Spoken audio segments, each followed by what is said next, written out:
بسم الله الرحمن الرحيم. الحمد لله رب العالمين، وأصلي وأسلم على سيد الأولين والآخرين نبينا محمد وعلى آله وصحبه ومن اهتدى بهديه واستنى بسنته واقتفى أثره إلى يوم الدين. أما بعد، فالسلام عليكم ورحمة الله وبركاته.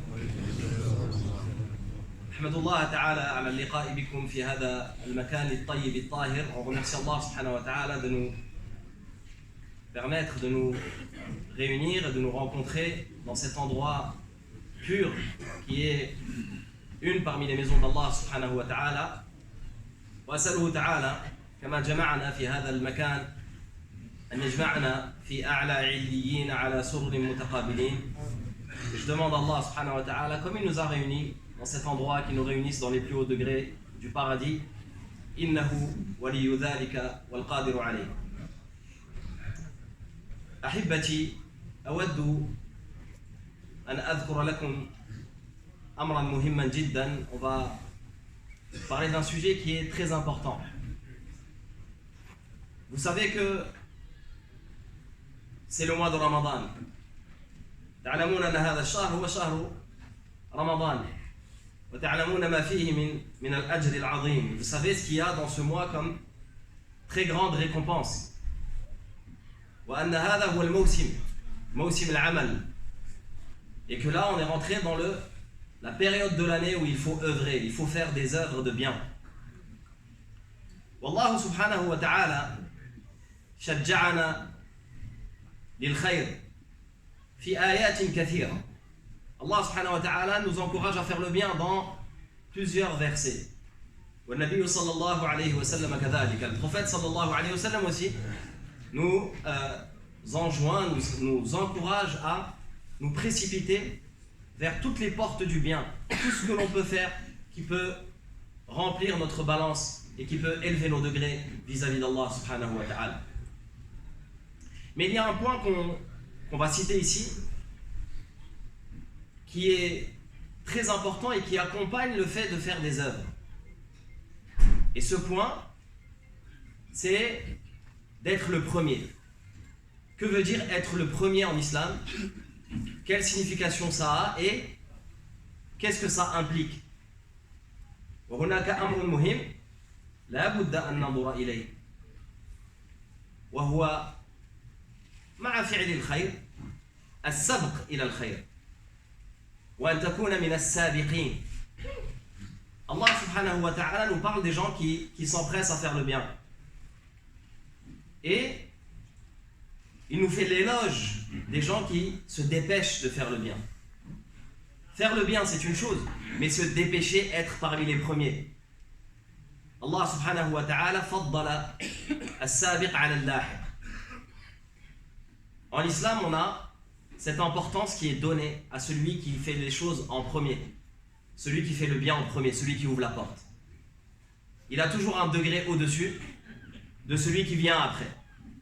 Ils ont tous les deux des récompenses, mais là, l'un, le premier, celui qui se dépêche de faire le bien, lui, il a un niveau au-dessus. والسابق هو الذي إذا علم أن عملا فيه خير وأن عملا فيه رضا الله سبحانه وتعالى بادر إليه وسارع إلى فعله قبل أن يفوت الأوان.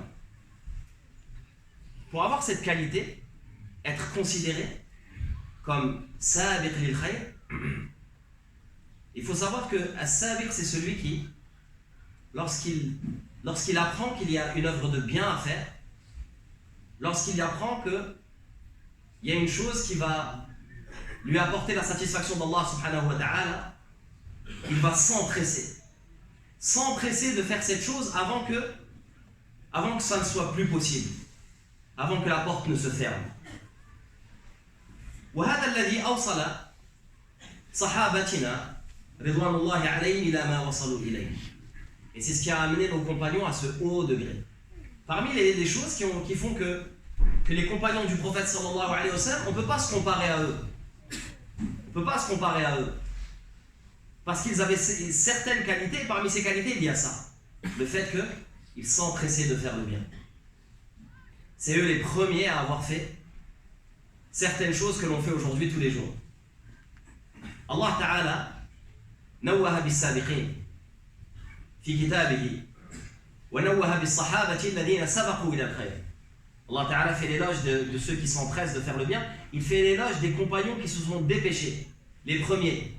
فقال تعالى والسابقون الأولون من المهاجرين والأنصار والذين اتبعوهم بإحسان رضي الله عنهم ورضوا عنه وأعد لهم جنات تجري من تحتها الأنهار أو تجري تحتها الأنهار خالدين فيها أبدا ذلك هو أو ذلك الفوز العظيم. Allah Ta'ala nous parle de السابقون الأولون من المهاجرين, les tout premiers croyants parmi les émigrés, ceux qui sont venus de Mecca, les tout premiers. Allah Ta'ala va faire leur éloge. Wal Ansar, ainsi que les Ansar, ceux qui ont accueilli le prophète sallallahu alayhi wa sallam à Médine. Walladhina taba'uhum bi ihsan. Et ensuite, il parle de ceux qui les ont suivis. Et ceux qui les ont suivis dans le beau comportement. Mais ça reste quand même ceux qui les ont suivis. Radiyallahu anhum. Qu'est-ce qu'ils ont? Ils ont la satisfaction d'Allah subhanahu wa ta'ala. Allah les agrée.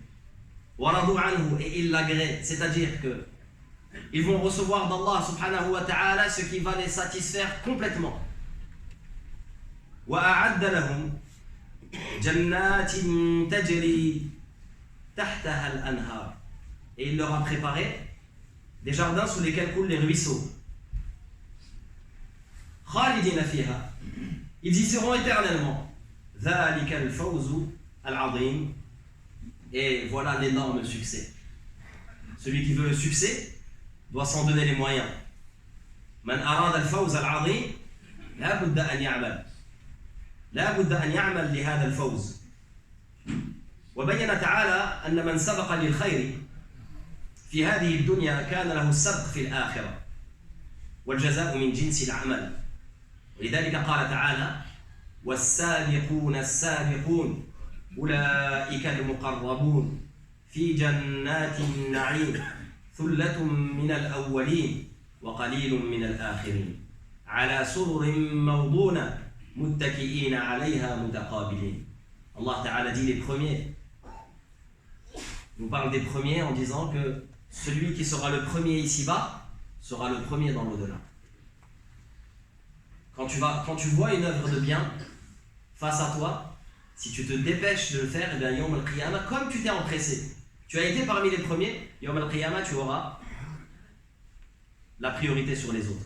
Allah Ta'ala dit les premiers, c'est-à-dire les premiers à suivre les ordres de Dieu sur terre. Ce sont eux qui seront les premiers dans l'au-delà.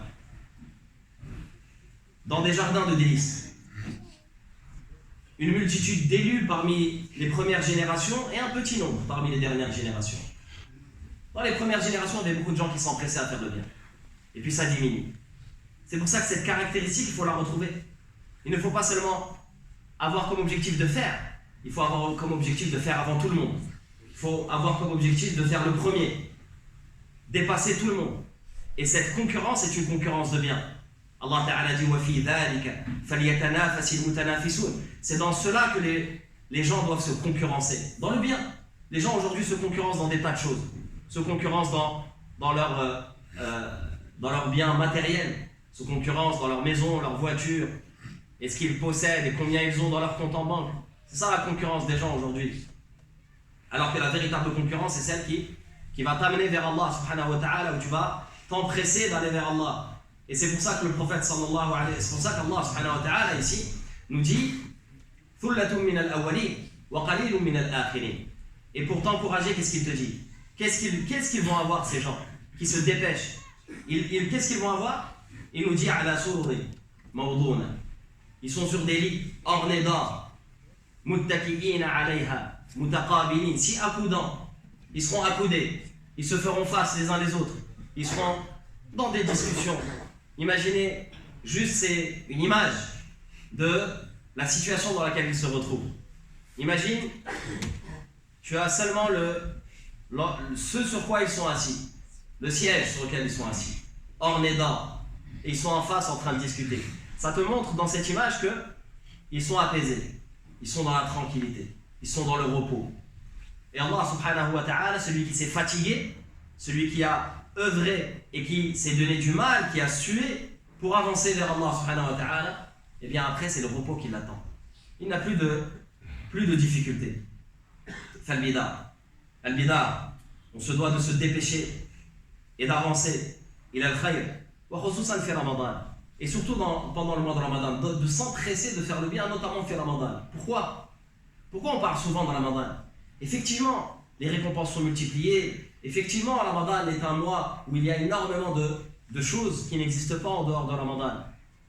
Et parmi ces choses, il y a le fait que l'on s'encourage dans le bien. Ramadan, c'est un mois où tout le monde s'encourage. Est-ce que tu connais un mois où tu vois plus de gens autour de toi ouvrir le Coran? Est-ce que tu connais un mois où tu vois plus de gens autour de toi prier? Est-ce qu'il y a un mois où les mosquées sont plus remplies que le mois de Ramadan? Aucun mois dans l'année. Donc c'est un mois où il y a un encouragement, il y a un engouement. Celui qui ne faisait rien essaie de faire un petit peu. Et celui qui faisait essaie de faire plus. Et donc, étant donné qu'on est dans un mois d'encouragement, on se doit de faire le maximum, de se dépêcher. On n'a pas cité d'exemples, mais les exemples, tout le monde les connaît. Il y a énormément de choses en termes de bonnes œuvres qu'on connaît pendant le Ramadan. Faire salat au maximum, se dépêcher d'aller à la mosquée, se dépêcher de donner des sadaqat, de donner fi sabilillah, d'être parmi les premiers à donner lorsqu'il y a une juste cause pour laquelle on peut donner, se dépêcher de lire le Coran. Et regardez, il y a des gens maintenant, depuis 4 jours que Ramadan a commencé, ils ont déjà beaucoup avancé dans le Coran. D'autres qui, voilà, ils ont fait quelques pages. D'autres qui n'ont même pas encore ouvert le Mus'haf. Eux, ils doivent se dire quoi? Ils doivent se dire qu'il y a des gens qui se sont déjà dépêchés et qui sont déjà très loin. Ils doivent essayer de les rattraper.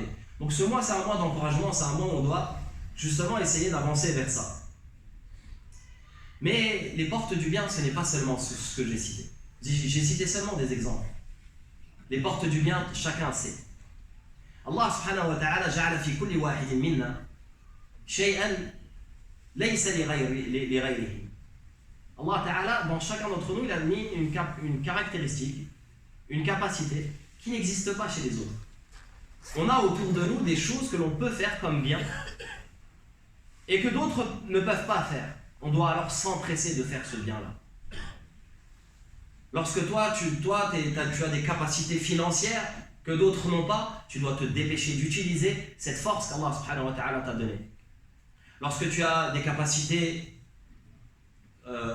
à d'autres niveaux, au niveau physique, au niveau mental, tu peux aider les gens par ton intelligence, par ton expérience, eh bien dépêche-toi. Fais en sorte d'utiliser ce qu'Allah t'a donné comme outil pour être bénéfique aux autres. Et les portes du bien sont très nombreuses et chacun sait ce qu'il peut faire. Chacun, quand il regarde sa vie, sait quel bien il peut faire. Et quelle est la chose qu'il peut faire à fond et plus que tout le monde. Eh bien, il doit chercher cette chose et s'empresser de faire ce bien. Allah subhanahu wa ta'ala nous fait l'éloge de as-sabiqin. Nawah Allah ta'ala bis-sabiqin. Taïb, ma sifatuhum. Comment faire partie de ces gens? On a vu que ce sont les gens qui ont un haut degré auprès d'Allah subhanahu wa ta'ala. On a vu que ce sont des gens qui seront les premiers au paradis. Dans l'au-delà, ce sera eux qui auront la priorité. Ils auront des privilèges que d'autres n'auront pas. Comment faire partie d'eux? Quelles sont les caractéristiques qui peuvent me permettre, à moi, de faire partie des gens qui ont cette habitude de s'empresser? Je peux faire quelque chose avant quelqu'un une fois, mais je veux que ça fasse partie de mes qualités, de mon comportement. كيف يصل الإنسان إلى هذه الدرجة أن يكون من السابقين دائما على الدوام ليس مرة ومرتين لكن يكون ذلك طبيعة مركوزة فيه بين الله ذلك في القرآن. Allah subhanahu wa ta'ala nous cite ces caractéristiques dans le Coran. Il nous montre comment arriver et comment être parmi ces gens, quelles sont les caractéristiques qu'il faut réunir.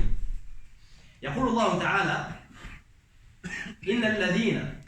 إن الذين هم من خشية ربهم مشفقون والذين هم بآيات ربهم يؤمنون والذين هم بربهم لا يشركون والذين يؤتون ما آتوا وقلوبهم وجلة أنهم إلى ربهم راجعون أولئك يسارعون في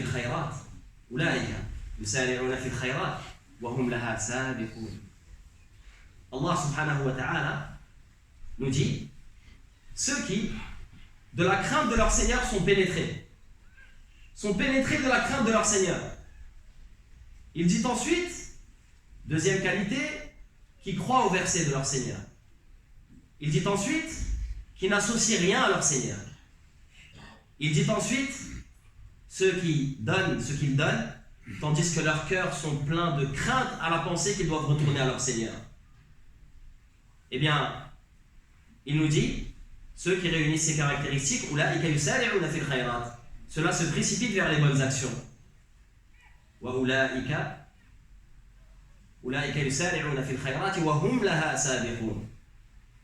Cela se précipite vers les bonnes actions et sont les premiers à les accomplir.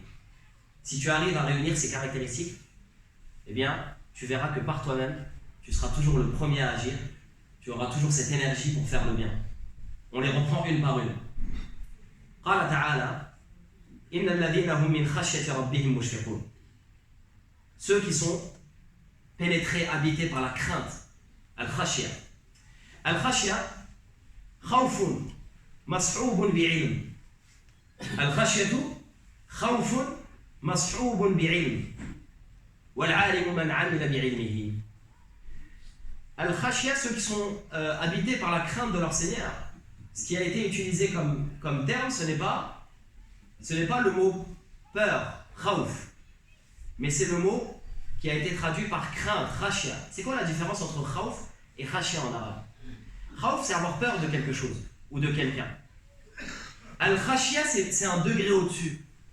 C'est lorsque tu as peur de quelque chose ou de quelqu'un et que tu mets en place un système qui va te protéger contre cette personne ou contre ce dont tu as peur. C'est de la peur accompagnée de choses que tu mets en place. Et qui viennent d'où ces choses? De la science. L'ilm. لأن الله تعالى قال إنما يخشى الله من عباده العلماء. Ceux qui craignent véritablement Allah, qui ont le khashya dans leur cœur, c'est al-ulama. C'est les gens de science, les gens qui ont étudié, qui ont appris. Qu'est-ce qu'un alim? C'est quoi un savant? Al-alimu man amila bi'ilmihi. Le véritable savant, c'est celui qui applique ce qu'il sait. Et celui qui applique ce qu'il sait atteint la khashya. Donc c'est ça. Il faut apprendre sa religion. Il faut étudier comment se rapprocher d'Allah Ta'ala. يقول الغزالي رحمه الله ما عصي الله إلا عن جهل إما به وإما بشرعه. Imam al-Ghazali rahimahullah dit, celui qui désobéit à Allah, il le fait pour deux choses, pour deux ignorances. Soit il ignore Allah Ta'ala lui-même, soit il ignore ses règles. Soit il ignore Allah subhanahu wa ta'ala lui-même, soit il ignore ses règles. Ignorer Allah, c'est-à-dire que tu ne t'es pas approché de lui, tu t'es éloigné de lui. Et au final, tu ne le connais plus. Tu n'as plus ce rempart entre toi et ce que Allah t'a interdit. Et connaître les règles d'Allah Ta'ala, c'est apprendre, étudier le fiqh, savoir ce qui est halal, ce qui est haram, savoir quand je vais vers une adoration, comment pratiquer cette adoration et faire que cette adoration est valide. Comment faire que cette adoration ne soit pas invalidée, ne soit pas batil. Donc première caractéristique, ceux qui de la crainte de leur Seigneur sont pénétrés. Ensuite Allah dit et ceux qui croient au verset de leur Seigneur. Ceux qui croient au verset de leur Seigneur, c'est-à-dire ceux qui ont la véritable foi dans leur cœur, qui se battent pour que la foi soit la plus solide dans leur cœur, la plus haute en degré. Et augmenter sa foi, il y a dans la foi différentes parties. Il y a ce que tu vas avoir dans le cœur,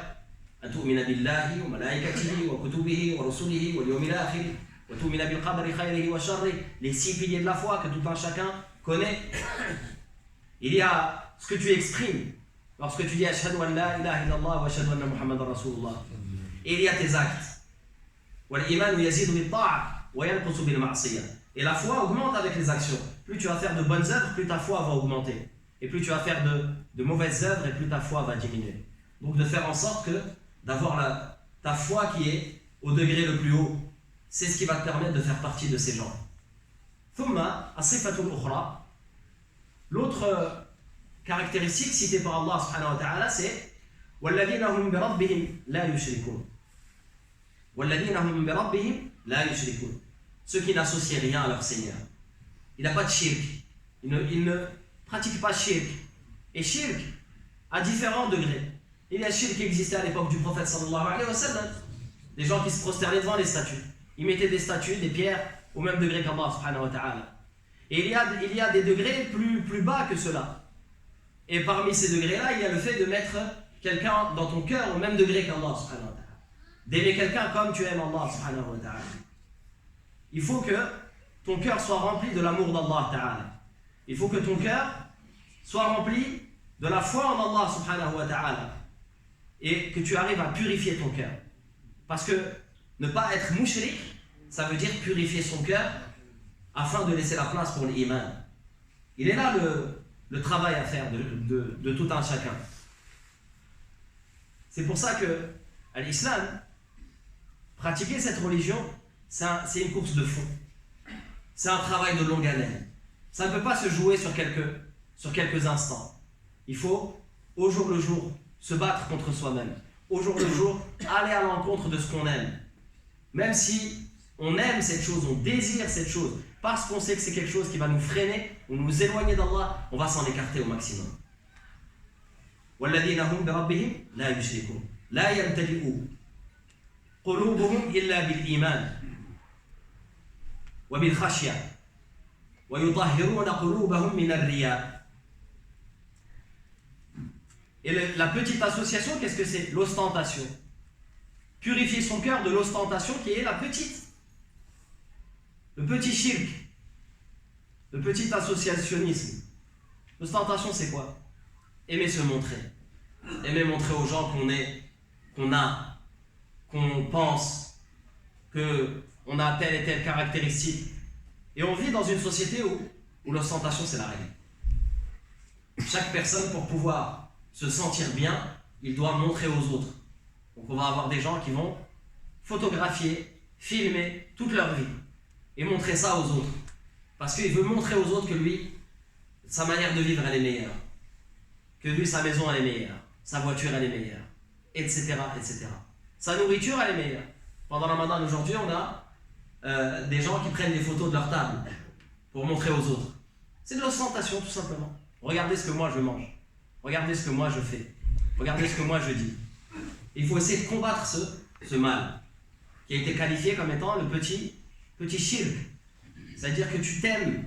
Tu as en toi un amour pour toi-même qui est en train de prendre le pas sur l'amour d'Allah. Et il faut absolument rejeter ça. Devenir humble. Faire les choses pour Allah subhanahu wa ta'ala. Faire les choses pour que Allah subhanahu wa ta'ala te voie les faire. Pas pour que les gens te voient les faire. Même si personne ne t'a vu. Ce qui t'importe, c'est Allah subhanahu wa ta'ala. Il faut essayer d'avancer dans ce sens-là. Les gens aujourd'hui se filment partout. Il fait la prière, il se filme. Quand il va faire le hajj, il est en train de faire tawaf, il se filme devant la Kaaba. Il veut que tout le monde voit. Alors effectivement, des fois ça part d'un bon sentiment. Des fois, tu vis quelque chose, tu veux faire partager aux gens qui sont des gens de ta famille, ou les gens que tu connais, ou les gens qui te suivent sur les réseaux sociaux, etc. Des fois ça part d'un bon sentiment, mais c'est quelque chose de nocif. Et l'insan, même si c'est un bon sentiment, il faut qu'il fasse attention à ne pas faire une chose qui peut mettre son cœur en danger. C'est-à-dire que même partant d'un bon sentiment, si tu sais que ça peut t'amener à un danger, ça peut te faire tomber dans l'ostentation, eh bien délaisse cette chose. Même si tout le monde le fait. Tu n'es pas tout le monde. Toi, ce que tu recherches, c'est la satisfaction d'Allah subhanahu wa ta'ala. Le reste, peu importe. قال والذين هم بربهم لا يشركون ثم قال تعالى والذين يؤتون ما آتوا والذين يؤتون ما آتوا وقلوبهم وجلة أنهم إلى ربهم راجعون. Ceux qui donnent ce qu'ils donnent. يؤتون ما آتوا. Il a donné de l'argent. Il a prié. Il a œuvré. Il a fait même peut-être beaucoup par rapport aux autres.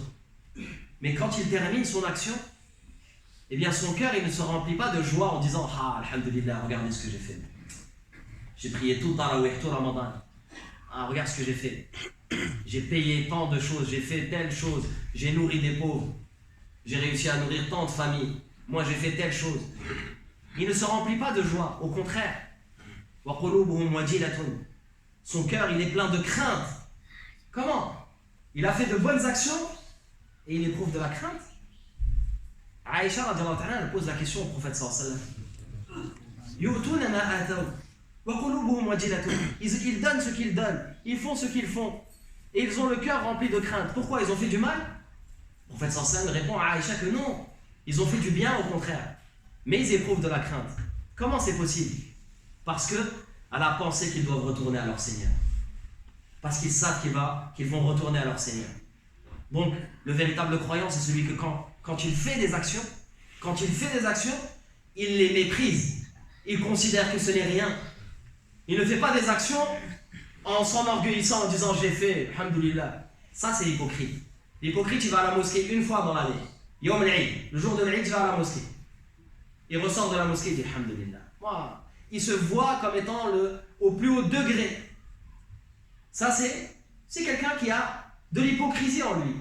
Alors que le croyant, lui, il fait, mais il a peur que ça ne soit pas accepté. Il fait, mais il se dit c'est pas assez. ولذلك يقول الله تعالى يؤتون ما آتوا وقلوبهم وجلة هكذا المؤمن. Tu dois oublier les bonnes actions que tu as fait. Les bonnes actions que tu as fait, oublie-les. Rappelle-toi juste des péchés. Et c'est ça qui va te servir à avancer. Parce que si tu oublies tes péchés et que tu te rappelles que des bonnes actions que tu as fait, ça va te freiner. Tu vas dire alhamdoulilah, moi je suis déjà loin. Il y a des gens dans leur tête, ils se voient déjà au paradis. Ils se voient déjà avec les compagnons du prophète sallallahu alayhi wa sallam. Alors que les compagnons du prophète sallallahu alayhi wa sallam, c'était le contraire. Omar ibn Khattab, avant de mourir, il a peur. Il pleure. Et il dit à son fils, va rembourser le salaire. Omar ibn Khattab, radiallahu ta'ala, était Amir al-Mouminin. Amir al-Mouminin, c'est une charge politique, religieuse. Il ne peut pas se permettre de travailler parce qu'il doit s'occuper des musulmans. Avant lui, il y avait Abu Bakr as-Siddiq radiallahu anhu. Abu Bakr as-Siddiq ridwanullahi alayhi, il ne pouvait plus faire de commerce. Donc il a réuni les gens dans la mosquée, il leur a dit que pensez-vous de me donner un salaire? Parce que je ne peux pas. Je ne peux pas m'occuper de mon commerce et en même temps m'occuper de tous les problèmes des musulmans. Alors les gens ont décidé d'un salaire qui lui a été donné. Il a laissé les gens parler, les gens ont parlé et ont évalué un salaire qui lui a été donné. Radiallahu anhu. Le même salaire a été attribué à Omar ibn Khattab. À la mort de Omar ibn Khattab, il dit à son fils, et vous savez qui est Omar ibn Khattab, vous savez la justice qu'il a appliquée et ce qu'il a fait pour l'islam. Vous savez ce que Omar ibn Khattab a fait pour l'islam. Il a mis en place des choses qui ont préservé l'islam et qui ont préservé les musulmans. Alors, il suffit de lire sa vie et de voir ce qu'il a fait pendant ces années où il était calife. À la fin de sa vie, quand il sent qu'il va mourir, et il a été poignardé, et il est resté à l'agonie quelques temps, il a dit à son fils, Abdallah, prends le salaire que j'ai pris, qui m'a été donné, son salaire de droit, il lui a dit, fais le calcul, additionne ce que j'ai pris de Bayt al-Mal, du trésor public, et rembourse-le. Il lui dit, mais pourquoi? C'est de l'argent qui t'appartient. Il lui dit, rembourse-le. Je ne veux pas avoir de problème avec Allah subhanahu wa ta'ala ou avoir quelque chose yawm al-qiyamah. Il lui dit, ce salaire-là, il a été donné à Abu Bakr as-Siddiq ridwanullahi alayhi. Et moi, je n'ai pas son niveau. Je n'ai pas son degré. Donc, je ne mérite pas ce salaire comme lui le mérite. Et il a demandé à son fils, de son argent, de récupérer ce qui a été pris de Bayt al-Mal et de le rembourser. C'est des gens qui, à la fin de leur vie, avaient cette crainte. Il avait peur. Il avait peur de rencontrer Allah subhanahu wa ta'ala. Et ça montre la caractéristique Ça, c'est la caractéristique qui montre que la personne est un véritable croyant. Le véritable croyant, lorsqu'il fait une action, il la méprise. Lorsqu'il fait un péché, il la sent au-dessus de lui comme une montagne. Comme disait Ibn Mas'ud radiyallahu anhu. Alors que l'hypocrite, quand il fait une bonne action, il pense que le paradis lui est ouvert. Et quand il fait une mauvaise action, c'est comme une mouche qui se pose sur son nez et il fait juste un geste comme ça. Quand tu atteindras ce niveau, tu sauras que tu pourras faire partie de sa vitrine. Quand tu sentiras que, quand tu as fait des actions, ce n'est rien. À ce moment-là, tu sauras que tu es en train d'augmenter dans ta foi. Tu as fait des actions qu'avant tu considérais comme étant de grandes actions, et maintenant quand tu les fais, tu te dis c'est rien ce que j'ai fait. C'est rien, c'est rempli d'erreurs. Et tu regardes les erreurs. Ibn al-Jawzi rahimahullah kana yaqul inna min as-safwati aqwaman منذ استيقظوا ما نالوا ومنذ قاموا ما وقفوا فهم في ترق وصعود كلما قطعوا شوطا نظروا فرأوا قصور ما كانوا فيه فاستغفروا.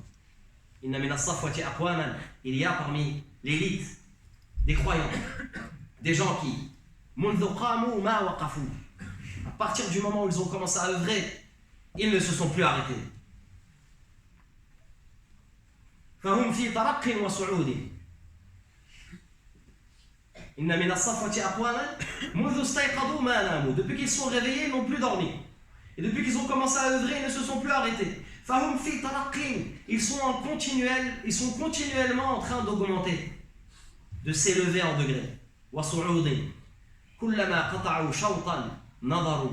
À chaque fois qu'ils passent une étape dans leurs bonnes œuvres, dans leurs adorations ou dans leur vie, ils regardent derrière. Et qu'est-ce qu'ils voient? Il a fait un mois de jeûne. Il se tourne, il voit un mois de jeûne. Il regarde un mois, il dit j'ai jeûné pendant un mois. Alhamdulillah, on a jeûné pendant un mois. Et il se gonfle comme ça? Non. كلما قطعوا شوطا نظروا فرأوا قصور ما كانوا فيه فاستغفروا. Quand il se tourne et qu'il regarde, il passe l'étape, qu'est-ce qu'il voit? Il voit leur négligence. Il voit leur négligence, il voit leurs erreurs. Il ne voit pas 30 jours de jeûne, il voit 30 jours où il n'a pas réussi à jeûner comme il se doit. Il voit 30 jours où il n'a pas fait exactement ce qu'il devait faire. Il n'a pas atteint les objectifs qu'il devait.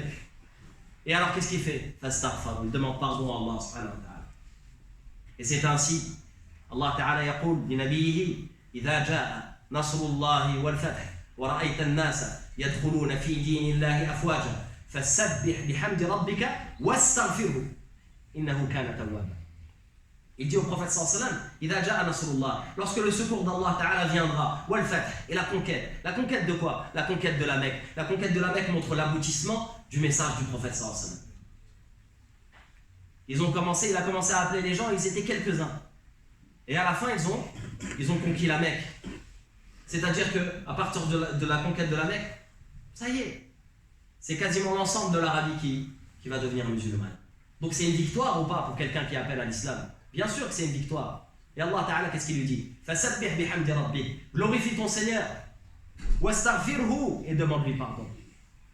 C'est ce que nous apprend Allah subhanahu wa ta'ala. Quand tu termines une bonne action, tu remercies Allah Ta'ala de t'avoir donné la force de faire cette action. Wallahi lawlallah mahtadayna wa ma tasaddaqna wa ma sallayna. C'est ce que disaient les compagnons. Wallahi, si ce n'était pas par Allah, on n'aurait pas prié, on n'aurait pas jeûné, on n'aurait pas donné de sadaqa, on n'aurait rien fait. Si tu as agi, c'est parce qu'Allah t'a donné la force. Donc quand tu termines cette action, tu remercies Allah Ta'ala. Première des choses, tu glorifies ton Seigneur et tu lui demandes pardon. Parce qu'il t'a donné la force de vrai, mais tu n'as pas été à la hauteur de ce qu'il t'a demandé. Quand tu as atteint ce niveau, là, les portes vont s'ouvrir devant toi. Et tu vas pouvoir faire encore plus. Yara nafsahu da'if wa haqir wa yanzuru ila taqsirihi la ila amalihi. Yanzuru ila ma qassara fi jambillah wa la yanzuru ila ma fa'alahu wa ma. ثم قال تعالى أولئك يسارعون في الخيرات. أولئك يسارعون في الخيرات. Quand tu auras ces qualités-là, à ce moment-là, Allah Ta'ala dit, ceux-là, c'est-à-dire ceux qui ont ces qualités-là, se précipitent vers les bonnes actions. Yusari'un, ils se dépêchent de faire les bonnes actions. Wa hum laha sabiqun. Et ce sont les premiers à les accomplir, ces bonnes actions. نسأل الله تعالى أن يوفقنا لكل خير وأن يجعلنا هداة مهديين غير ضالين ولا مضلين. نسأل الله تعالى أن يجعلنا من السابقين. Demande Allah ta'ala de nous permettre de faire partie des gens qui se précipitent vers le bien et qui sont les premiers à accomplir le bien. Demande Allah subhanahu wa ta'ala de nous permettre de profiter de ce Ramadan et que ce Ramadan augmente notre foi, augmente nos actions et nous permette de nous améliorer. بإذن الله تعالى. اللهم صل على محمد وعلى آل محمد كما صليت على إبراهيم وعلى آل إبراهيم. بارك على محمد وعلى آل محمد كما باركت على إبراهيم وعلى آل إبراهيم في العالمين إنك حميد مجيد. بارك الله فيكم. Juste une petite parenthèse concernant cette mosquée, concernant le projet. J'ai pu visiter un petit peu, voir un petit peu le projet dans lequel vous êtes au niveau de la construction. Allah subhanahu wa ta'ala bénisse votre projet et bénisse votre mosquée. On a, mashallah, vu beaucoup de fraternité entre toutes ces personnes qui s'occupent de l'organisation de la mosquée, ainsi que ceux qui font à manger pour les personnes, pour les iftars, etc. Donc, alhamdulillah, c'est un khair. Donc, on fait dua pour que ce khair se perpétue. Et étant donné que j'ai vu que vous aviez un projet, il est nécessaire d'en parler. Vu que vous avez un projet de construction qui a vu le jour depuis quelque temps, il est nécessaire que chacun d'entre vous fasse en sorte de porter ce projet. Lorsque une personne ou deux ou trois portent un projet aussi lourd que ça, c'est très difficile.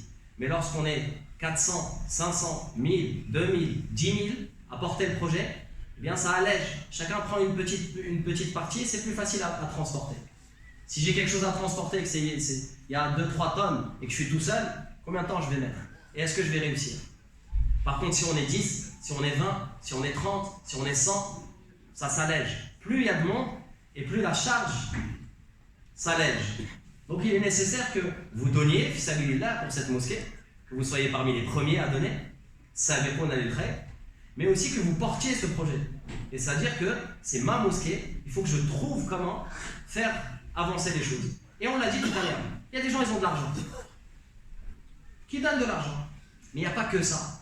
Et alhamdulillah, les projets n'aboutissent pas seulement avec de l'argent. Les projets aboutissent tout d'abord avec la baraka d'Allah subhanahu wa ta'ala.